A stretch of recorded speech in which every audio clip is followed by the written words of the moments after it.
So welcome to our A Home in Seattle podcast, less produced, little sit-down market update video.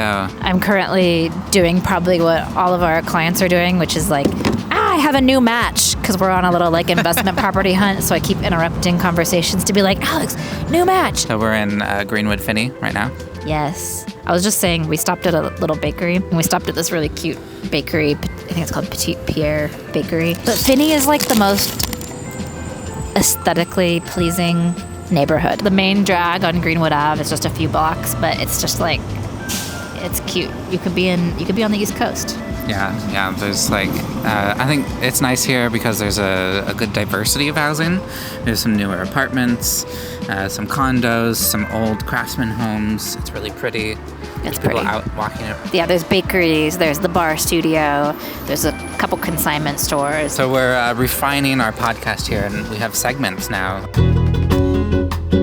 I'm always watching for Seattle housing news because I'm a real estate agent, and I think it's interesting. The city's evolving quickly. I feel like, our neighborhood is the perfect example. It's kind of bizarre. We live in Shoreline, just north of Seattle, so it's super easy access to the city, but we also chose it because it's a little bit more of a suburban feel. Yeah.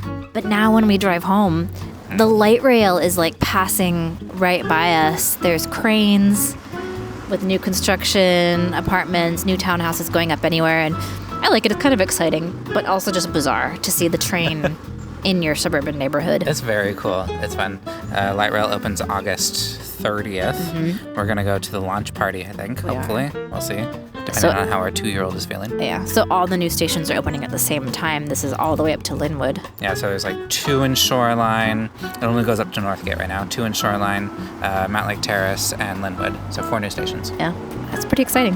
So I saw an article that talked about how Seattle has the smallest housing in the nation. I was surprised about that. I definitely thought it would be New York City or something. Yeah. But it was the smallest average. The smallest average new construction, lots of qualifiers. New apartments, 661 square feet is the average apartment being built these days, and it's the smallest in the nation. They're trying to, we've got a problem now, and coming up in the next few years here with just more population growth than housing by far. So naturally we have to move smaller, but interesting that we are the smallest. Yeah, even if you remove some of those qualifiers, we're like second or third behind San Francisco, just average size of home. Oh, wow. It's crazy. I just got done saying I live in the suburbs, to have a little bit more space, but I am starting to appreciate these smaller spaces, efficiency, cheaper to run. We're seeing a lot more backyard cottages, but that makes it sound smaller than they are. They're really livable spaces. They're like 1,000 square feet. It'll be interesting to see how people shift towards that lifestyle in the next few years here. And I think it's great. It's a move away from excess. A little bit embracing the minimalist lifestyle, which we're all about. We're always trying to get rid of our stuff. But that's what city living is. For in a city like Seattle, you're living in. Going back to our light rail conversation, like we're a world-class city, and that's what. In order to be that, we need this variety of housing, and we need things like the light rail, public transportation, and so I'm excited for the changes. Yeah. Talking about changes and variety of housing, I saw another article about potential downtown office building being converted to condos. This is kind of all the rage the last couple of years. Well, post-COVID, right? Post-COVID, yeah, these office buildings are sitting vacant. I think most popular, this is in the Bay Area right now, where they're converting these office buildings into apartments and condos, and I think for the most part it's not going very well.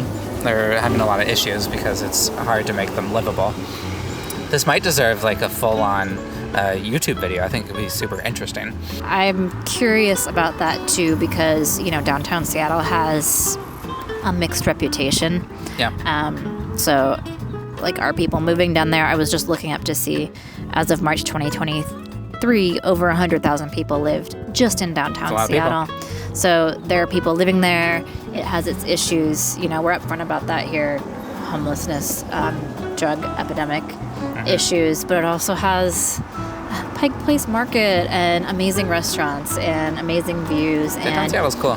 And I want downtown Seattle to kind of rise up again, because it does go back to that, if we want to be the world-class city that we say we are, we need a vibrant downtown. So I think, and we need people living down there. So I think the condos better than empty buildings, right? Yeah, definitely.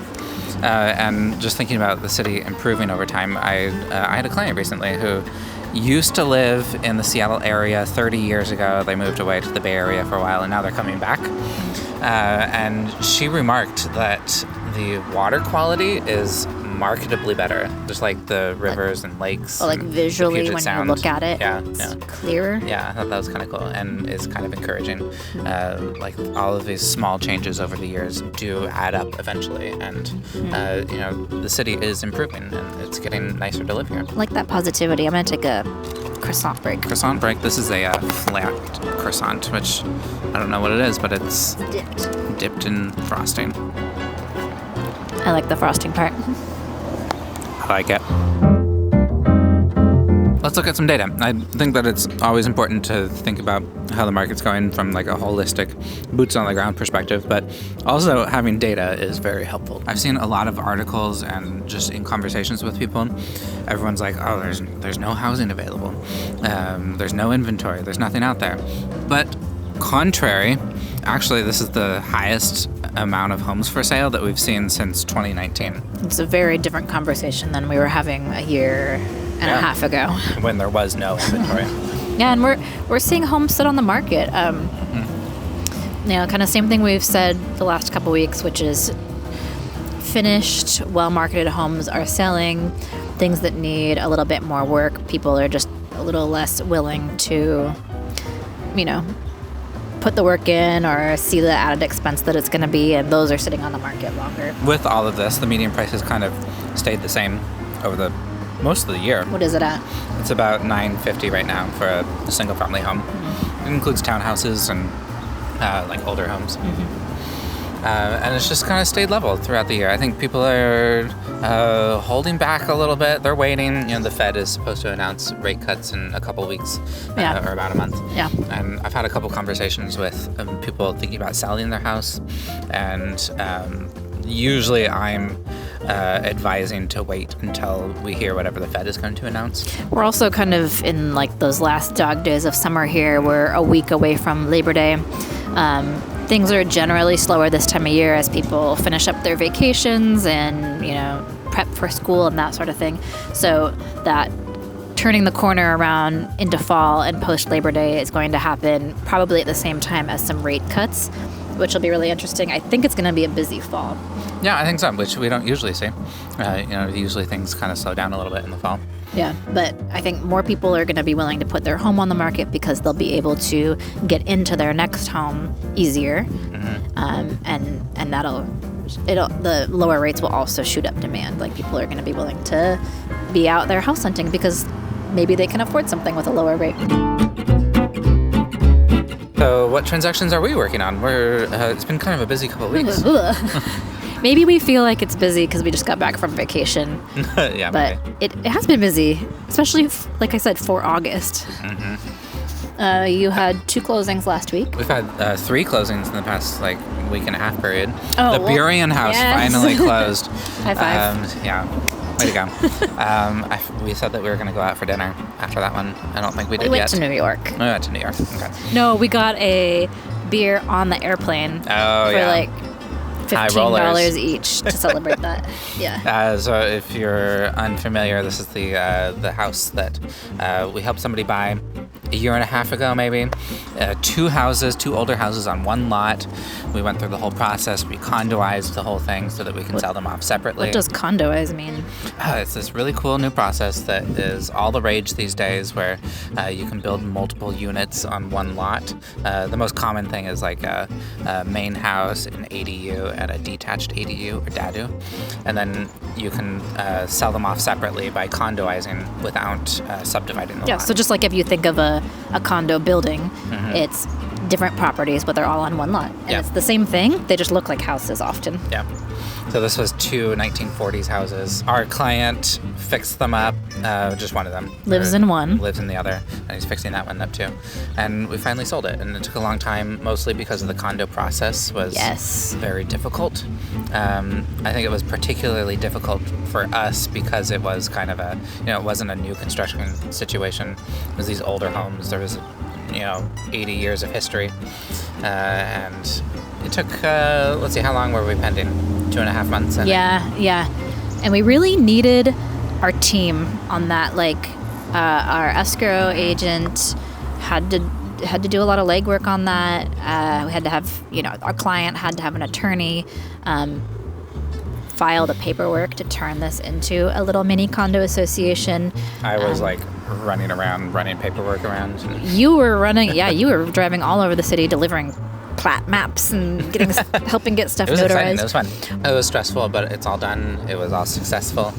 And we believe outcome. that our seller client... He's living for free now. He's paid off the entire, both properties. Yeah. And lives for free as he's fixing up the other one. Pretty cool. So stay tuned for the next listing soon. We have a couple listings hitting the market. Kendall's been very busy doing all of the listing paperwork. We're not allowed to pre-advertise, unfortunately, so we can't show you them until they're actually live. But we have 2 condos and a house coming up in the next week or 2. Yeah, so the talk about interest rates going down, sort of our educated guess that things are going to be busy in the fall, but also just hands-on experience. We know the listings that we're prepping. So the data is sort of backing up what we're feeling on the ground. I think both of those buyers that closed last week found us on YouTube, right? And just reached out by scheduling an appointment on the scheduler, which is typically how most buyers find us. Yeah. So that was cool. Thanks for working with us. Yeah, thank you. What else we got? Oh, we're continuing our own personal real estate journey. We've been hunting for a rental property or a flip or something that we could, a project that we could take on. And the hunt continues. We've had a couple swings, and offers have not been accepted because we're trying to get it under asking. We did find one. I went to look at something this morning that was really interesting. We'll probably have a full-length video coming explaining what we're looking for and why. And a lot of it's personal, emotional reasons. And obviously we don't want to lose money, and we want to make money in the long term. Being self-employed, we... there are mechanisms for retirement investing and that sort of thing that we can take advantage of, but we don't have an employer to do that through. We don't have a match. So for us, real estate is our primary retirement investment. And that's why we do it. But we also have a lot of fun with it. So like I said, it's not necessarily purely financial numbers. We are looking for properties that make our hearts sing or that we have some little invested interest in. For whatever reason. So we can talk more about that in a different video. Yeah. We're also just thinking about our bigger business. We're planning our annual client appreciation party. Maybe you should put this at the beginning of the video. Yeah. Y'all are invited to our annual party at the Patch. Hi friends, Kendall and I are in Snohomish because it's almost time for our annual party in the Patch, and we're doing a little recon because we found a new venue this year. Go. Hi from here. So we're not actually serving Snohomish Pie Company or anything. I just can't resist eating pie on camera. You just can't resist coming to Snohomish Pie Co. when in Snohomish. So we're here touring a new venue for our annual party at the Patch. We really love throwing this party to just show some of our appreciation, a thank you for people doing business with us, supporting us throughout the years. And it's been a lot of fun starting this company and running it. Yeah, we love seeing you at this party every year. And so this year, new venue, Bob's Corn and Pumpkin Farm. It's adorable. We're going to head over there and show it to you in a second. But make sure you RSVP because when you come, we're going to get you a ticket, which gets you into all the fall fun activities like hayride, corn maze. There's a bunch of other games. There's a bunch of stuff there. So do make sure you RSVP. That is important. We're going to have some food. Don't quite know what we'll have, but it's probably some food and coffee. So, all you have to do is show up and have some fun. We'd love to see you. We found a new venue for our party this year, and I'm just loving it. It's very picturesque and very much feels like you're in the farmland of the Snohomish County. Okay, we're out here in Snohomish at Bob's Corn and Pumpkin Farm. This is where our party at the Patch is going to be. We cannot wait for fall now, but everyone who comes is going to get a ticket that's going to get you into the whole farm, hay rides, epic corn maze, and we can't wait. The party is going to be right here in the dairy barn. And let's show you a few shots of the farm so you can get excited. Look at that pumpkin field and that cool barn. There's a tractor, and there's so many sauces. We hope to see you there. It's just a thank you for supporting our business, and we hope you come and bring your friends. RSVPs are very important. Because we're paying for admission into the fall festival thing that they're throwing. Fabulous fall festival. It's going to be super fun. We'll have donuts, I think, coffee, maybe something to eat, something to munch on. Yeah, and they have hayride, corn maze. And it's fun to catch up with people that we haven't seen in like a year or two. Mm-hmm. Or ever. We've actually been having a lot of fun recently. At the end of summer, we took a quick little vacation. We went to New York City. We did a home exchange. If you aren't familiar with this, it's exactly what it sounds like. We just swapped homes with somebody. We got a message on the home exchange platform, which you can follow our link down below. Please use our link if you're interested in home exchange. We all get extra points. Yeah, that's great. But somebody asked if they wanted to swap their Manhattan apartment with our home on Whidbey, and we said yes, kind of spontaneously. We actually made a vlog, so you can watch that if you're interested in some fun family excursions. Yeah, really cool to be able to stay in someone's real home, and then side extra cool that was like a 4-bedroom apartment on the Upper West Side, blocks from Central Park, so kind of a dream. Really fun way to travel. I'm a cheapskate.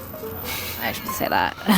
So I think everybody knows that. I think people know that by now, but the cost-effective way to travel, but also probably even more important is that it's like interesting and authentic experience to see someone's true home, see how they really live in that area, and the platform is super easy to use too. So cool. What else have we been up to? Oh, you have a recital coming up. This is my other life. Yeah, Kendall plays the viola. Yeah, I play with a couple different groups, but I don't perform solo very often. And this isn't a solo recital. I've been invited to play a trio, a piece of chamber music on my viola teacher's professor from college, her recital. So exciting. That's coming up on. It's like soon. You need to practice, right? I gotta go practice right now.